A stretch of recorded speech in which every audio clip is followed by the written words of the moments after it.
How's it going, Guardians? Shifty here, and today I'm back with my weekly vendor video. In these videos I like to showcase all of the vendor armor and weapon rolls at Tuesday's reset. Now overall the armor rolls are probably going to be geared more towards newer players since the overall total stat is going to be pretty low. However, every once in a while a vendor may sell a piece that might appeal to more players. In addition to that, Banshee sometimes sells some god roll weapons. This week the armor rolls aren't really anything special, so I'm going to be starting with the Banshee Weapons. Then I'm going to go over any honorable mentions for the armor rolls.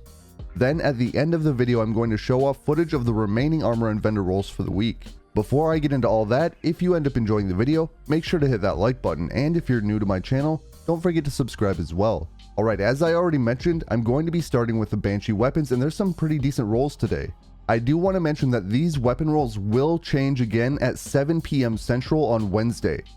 So if you want any of the weapons I'm going to talk about in this video, you need to pick them up before that time. Again, the weapons are going to stay the same, their perks are just going to change again this week at 7 PM Central on Wednesday. Alright, so the first weapon I want to talk about is the False Promises Auto Rifle. High impact frame auto rifles aren't really great right now, but if they ever get a buff, this roll is perfect for PvP. It doesn't have any damage perks or reload perks, but it does have perks that make it way more consistent overall. In the first column you have Arrowhead Break, which is excellent for auto rifles.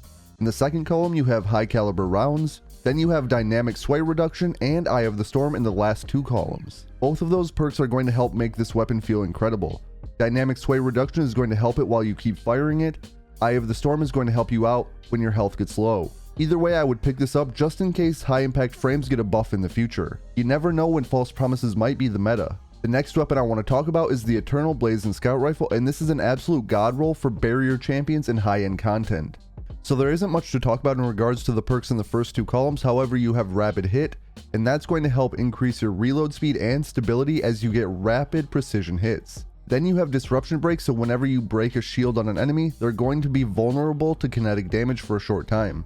This does apply to barrier champions, so the next time scout rifles have an anti-barrier mod, this is going to make an excellent weapon. And the third and final weapon I want to talk about today is the Temptation's Hook. Now Temptation's Hook isn't overall that great of a sword. However, I do kind of expect caster frames to get a bit of a buff in the future, in which case this would be an amazing roll. In that second column, in the second slot, you have Swordmaster's Guard, which is ideal. Then in the third column, you have Relentless Strike, and finally you have Vorpal Weapon. I think both this and the Eternal Blazon are absolute god rolls that you should pick up. In terms of PvP, that False Promises could be considered a god roll.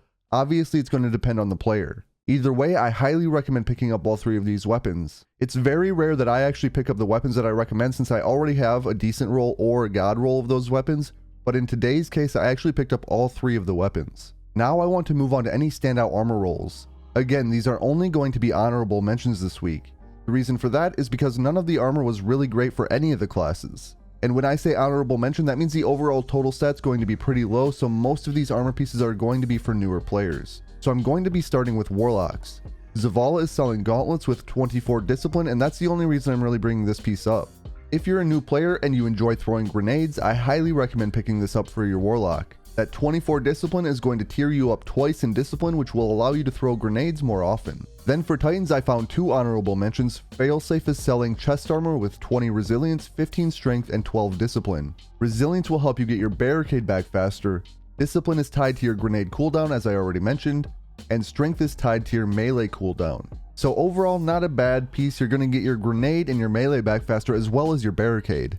The reason this is an honorable mention is because the recovery is only 2 on it and the total stat is only 58. Then Devrim Kay has leg armor with 25 intellect and 12 recovery. This is actually a pretty solid piece for having a total stat of only 55. That 25 intellect is going to get you a quarter of the way to tier 10 intellect, which will help you get your super back quicker. But you also have that 12 recovery, which is going to help you heal faster. Recovery is important for all three classes. And finally, moving on to Hunters, the only honorable mention I found this week was chest armor at Failsafe. This has 17 recovery, 16 intellect, and 13 discipline. As I just got done explaining, recovery is important for all three classes, so that 17 recovery is actually pretty solid.